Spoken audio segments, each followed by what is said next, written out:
کوئی تو ہے جو نظام ہستی چلا رہا ہے، وہی خدا ہے۔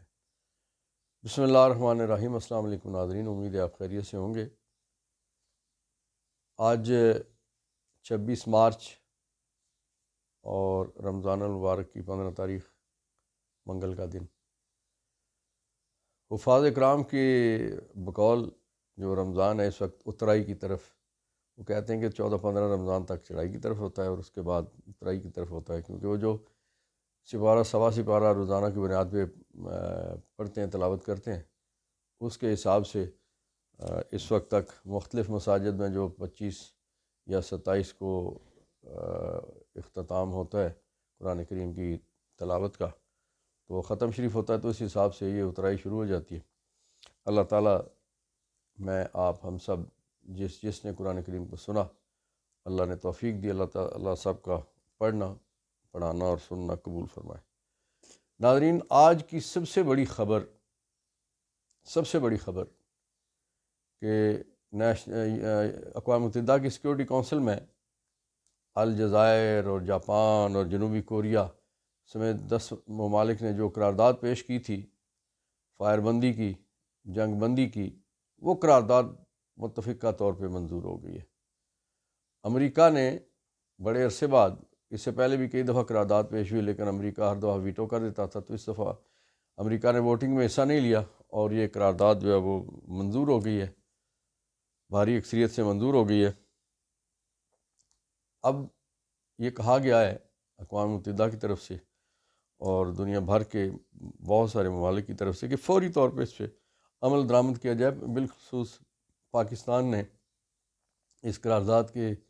پاس ہونے پہ بڑی خوشی کا اظہار کیا، اطمینان کا اظہار کیا، اور یہی کہا گیا کہ قرارداد پہ فی الفور عمل درآمد کیا جائے۔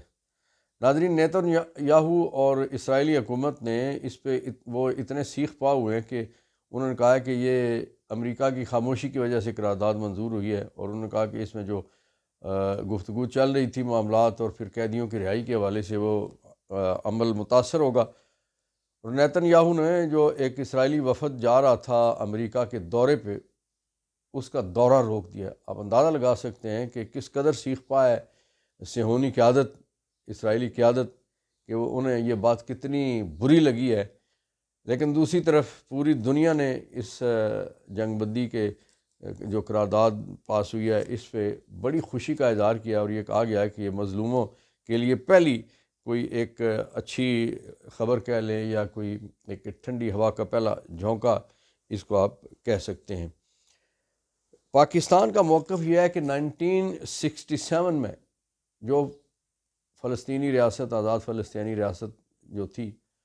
اور پھر اس کے بعد اسرائیل نے قبضے کرنے شروع کیے، تو جو 1967 والی جو فلسطینی ریاست تھی پاکستان، اس کے حق میں ہے، اور پاکستان کا یہ موقف قائد اعظم رحمۃ اللہ علیہ کا جو موقف تھا فلسطین کے حوالے سے اور اسرائیل کے حوالے سے وہی ہے، اور اس پہ پاکستان آج بھی ڈٹا ہوا ہے۔ تو انشاءاللہ العزیز آنے والے چند گھنٹوں میں کہیں، چند دنوں میں کہیں، رفح کے لیے، غزہ کے لیے، فلسطین کے لیے انشاءاللہ اچھی خبریں ہیں، اور بالآخر دنیا ظالم کے خلاف اور مظلوم کے حق میں بولنے پہ مجبور ہوئی ہے۔ ناظرین، اسحاق ڈار صاحب کو اور نون لیگی اور پی ڈی ایم کی قیادت کو، جس میں پیپلز پارٹی بھی شامل ہے، ایم کیو ایم بھی ہے، اور نون لیگ ان کا سرخیل ہے، ان کو بھارت کے ساتھ تجارت کرنے میں بڑی جلدی ہے۔ ڈار صاحب کا کہنا ہے، اور بھی نون لیگی قیادت اس پہ کہتی ہے کہ جناب ہمارے تاجر یہ چاہتے ہیں کہ فوری طور پہ تجارت کھلنی چاہیے۔ ناظرین، آپ کو یاد ہوگا کہ جب کشمیر کی حیثیت، آئینی حیثیت تبدیل کی گئی، اور آئین میں سے وہ آرٹیکلز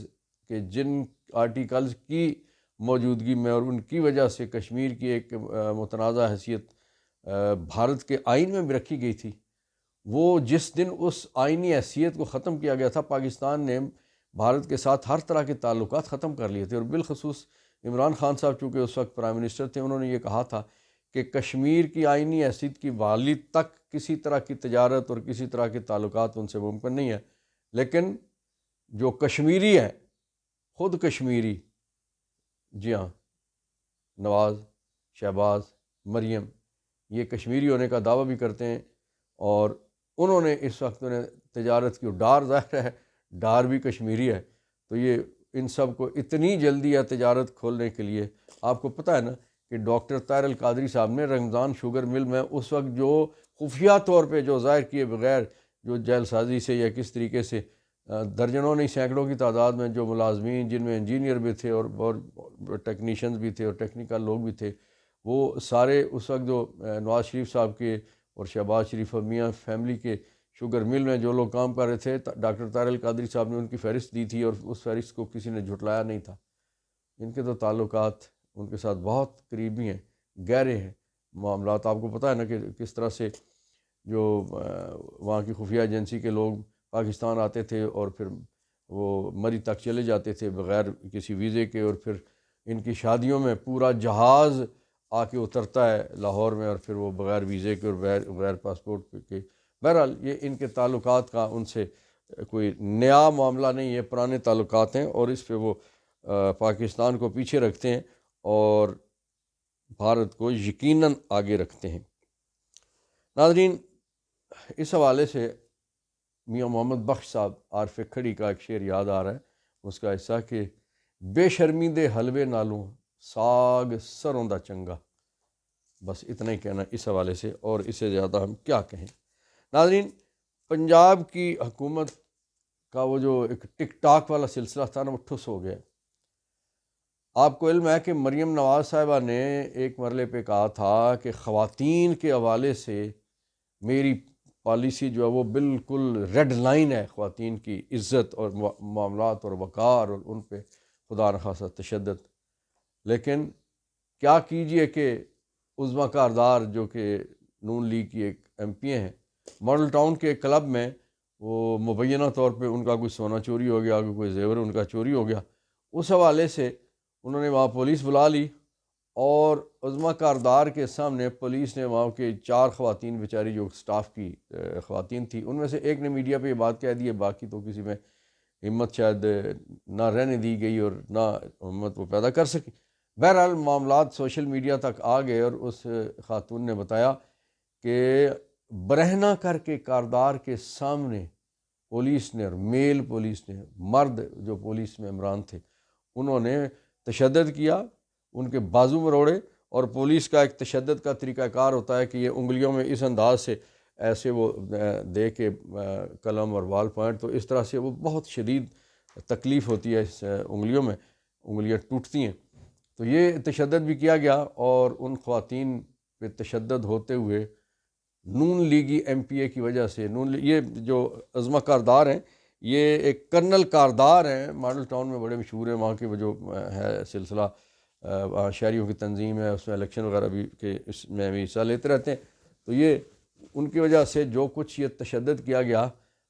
نواز شریف اور مریم وہ نوجوان جو فیصل آباد میں اللہ تعالیٰ اگری کی رحمت کرے جس کے گلے پہ ڈور پھری ہے، اس کے گھر تو چلے جاتے ہیں، لیکن اپنے لاہور میں اپنی ایم پی اے کی طرف سے جو ظلم روا رکھا گیا ہماری پاکستانی اور پنجابی بہنوں پہ، بیٹیوں پہ، وہ ابھی تک انہیں نظر نہیں آیا. صرف یہ نہیں ہے، دوسری طرف ایک اور چیز جو بہت مشہور اور معروف ہے، اب آج تو پنجاب کی بلے بلے بلے ہے کہ ایک ایم پی اے جو نون لیگی ایم پی اے تھا، غالباً ماڈل ٹاؤن کے علاقے سے ہی ایم پی اے تھا، تو اس کو ایک پولیس اہلکار نے روکا کالے شیشوں کی وجہ سے. تو وہاں اس نے نیچے اتر کے ایک تو ویڈیو بنوائی، اور ویڈیو میں اس نے کہا کہ تم مجھے جانتے نہیں ہو، میں کون ہوں، میں فلانا ہوں نون لیگ کا میں ایم پی، اور میں کوئی ویسا آدمی نہیں ہوں، اور میں بڑا مؤثر اور بااثر آدمی ہوں، اور تمہیں معافی مانگنا پڑے گی. اور اس سے ویڈیو بنا کے معافی منگوائی گئی، اور ویڈیو ریلیز بھی کی گئی، چلائی بھی گئی، یہ بتانے کے لیے کہ ہم تگڑے لوگ ہیں، ہم شہنشاہ معظم کے لوگوں کو کچھ نہیں کہا جا سکتا، شہنشاہ کے قبیلے کے لوگوں کو کچھ نہیں کہا جا سکتا. اور پھر اس بیچارے ڈیوٹی سر انجام دینے والے اہلکار کو معطل کر دیا گیا. آپ کو پتہ ہے نا کہ کوئٹہ میں اس سے پہلے ہوا تھا کہ ایک اہلکار کو گاڑی کے نیچے، ٹریفک کے اہلکار کو دے کے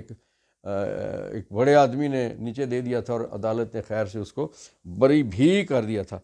ناظرین، تیسری خبر پنجاب کے حوالے سے کہ ایچ ایس این کالج میں احد چیمہ صاحب، آپ کو پتہ ہے نا نون لیگ کے خاص آدمی ہیں، تو یہ احد چیمہ صاحب کے بچے 3 سال کے لیے گورنر نے جو نون لیگی گورنر ہیں انہوں نے ان کی فیس کا معاملہ جو تھا وہ فیس معاف کر دی، جس پہ وہاں جو اس کالج کے ایک گورے پرنسپل ہیں مائیکل تھامسن، وہ مستعفی ہو گئے۔ آپ کو پتہ ہے کہ یہ جو بڑے کالجز ہیں یا یونیورسٹیز ہوتی ہیں یا پرانے جو پرائیویٹ کالجز ہیں، ان کا بورڈ آف گورنرز ہوتا ہے اور وہ معاملات طے کرتے ہیں، وہ جو پالیسیز ہوتی ہیں وہ گورنر کا اس سے کوئی لینا دینا نہیں ہوتا۔ لیکن پنجاب کے نون لیگی گورنر نے اپنا اختیار استعمال کرتے ہوئے، لوگوں کے ساتھ انتہائی زیادتی کرتے ہوئے، انہوں نے 3 سال کی فیس معاف کر دی۔ اور اس پہ چونکہ آپ کو پتہ ہے نا کہ گوروں کی ایک خوبی ہے کہ وہ میرٹ کے معاملات پہ بہت سختی سے کاربند ہوتے ہیں، تو انہوں نے اس چیز کو بہت برا منایا اور وہ مستعفی ہو گئے۔ اب استعفے کے بعد جس طرح سے 9 مئی اور اس طرح کے معاملات میں لوگوں کے ساتھ انکوائریاں کھول دی جاتی ہیں، تو گورنر نے کہا کہ یہ انہوں نے بڑی چھٹیاں کی ہوئی ہیں، ان پرنسپل صاحب نے تنخواہ بھی ان کی زیادہ ہے، تو اب اس پہ ہم ان کا احتساب کریں گے، ان کو چھوڑیں گے نہیں۔ بہرحال شرمندگی کا باعث ہے یہ معاملہ، اگر کسی کو شرم آتی ہے تو آئے، نہیں آتی تو نہ آئے، کیا کیا جا سکتا ہے۔ ناظرین، اگلی خبر، اعظم سواتی اور مراد سعید سینٹ کے الیکشن کے لیے اہل قرار دے دیے گئے۔ جو اپیلیٹ ٹریبیونل کے جو معاملات تھے، پشاور ہائی کورٹ نے جو اپیلیٹ ٹریبیونل ہے اس نے ان کو اجازت دے دیا ہے، اور بلے بلے ہو گئی۔ اور آنے والے دنوں میں جب یہ سینٹ کے ممبر بن جائیں گے تو یہ بہت تگڑی پی ٹی آئی کی اور اس وقت کی حزب اختلاف کی بہت تگڑی آوازیں ہیں جو آنے والے دنوں میں آپ سنیں گے۔ ایم کیو ایم کے ایک نجیب ہارون تھے، ان کو بھی نائل کیا گیا تھا، اس کو بھی اب اہل کر دیا گیا ہے۔ ناظرین، سائفر مقدمہ اڑ گیا ہے۔ چیف جسٹس اسلام آباد کی سربراہی میں اسلام آباد ہائی کورٹ میں یہ مقدمہ، اس کے میں جو زبردست قسم کے چیف جسٹس صاحب نے اور ان کے ساتھ جو دوسرے ممبر تھے انہوں نے جو سوالات اٹھائے ہیں، انہوں نے کہا کہ سائفر جج صاحب نے دیکھا، پراسیکیوشن نے کہا نہیں دیکھا، سرکاری وکیل نے دیکھا نہیں دیکھا، کسی گواہ نے دیکھا نہیں دیکھا، فیصلے سے پہلے فیصلے کے مرحلے تک عدالت میں سائفر لایا گیا نہیں لایا گیا، ملزم کے پاس سے برآمد ہوا نہیں برآمد ہوا، اس کو ڈی کوڈ کس نے کیا کب کیا؟ جی وزارت خارجہ نے۔ اس کی کاپی کس کے پاس ہے؟ کاپی بھی وزارت خارجہ کے پاس ہی ہے۔ تو وہ یہ کیس جو اس کے ابتدائی سوالات ہیں وہ اس میں سائفر کی کہانی اڑ گئی ہے، اور انشاءاللہ آنے والے دنوں میں یہ سائفر مقدمہ جو ہے یہ ختم ہو جائے گا اور عمران خان صاحب اور شاہ محمود قریشی صاحب بری ہو جائیں گے۔ ناظرین، 4 اپریل کو اسلام آباد کی سیشن کورٹ نے عمران خان صاحب کو اور بشرا بی بی کو ایک بیل میں طلب کر لیا ہے۔ اب اسلام آباد کی عدالتوں کی طرف سے یہ طلبی کا دوسرا آرڈر ہے۔ ایک اس سے پہلے ایک علاقہ مجسٹریٹ صاحب نے 20 اپریل کو طلب کیا ہوا ہے، اور یہ 4 اپریل کو بشرا بی بی کو اور عمران خان صاحب کو عدالت نے طلب کر لیا ہے۔ اب لگتا یہ ہے کہ اڈیالہ جیل کے سپرنٹینڈنٹ کو یہ ملزمان پیش کرنے ہی پڑیں گے۔ بہرحال قانون، عدالتیں، آئین، پارلیمنٹ، میڈیا، قیدی، جیل، جیلر، افسرشاہی اور نوابی، یہ سارا آپ کے سامنے فیصلہ آپ نے خود کرنا ہے۔ ناظرین، ہمارے چینل کو سبسکرائب کیجئے، جنہوں نے سبسکرائب کر لیا ان کا شکریہ، اور اپنی قیمتی آراء سے بھی ہمیں نوازتے رہیے، بہت شکریہ۔ فلسطین کے لیے دعا کرتے ہیں، اللہ تعالیٰ ان کے لیے آسانیاں پیدا کرے۔ پاکستان زندہ باد، فلسطین پائندہ باد۔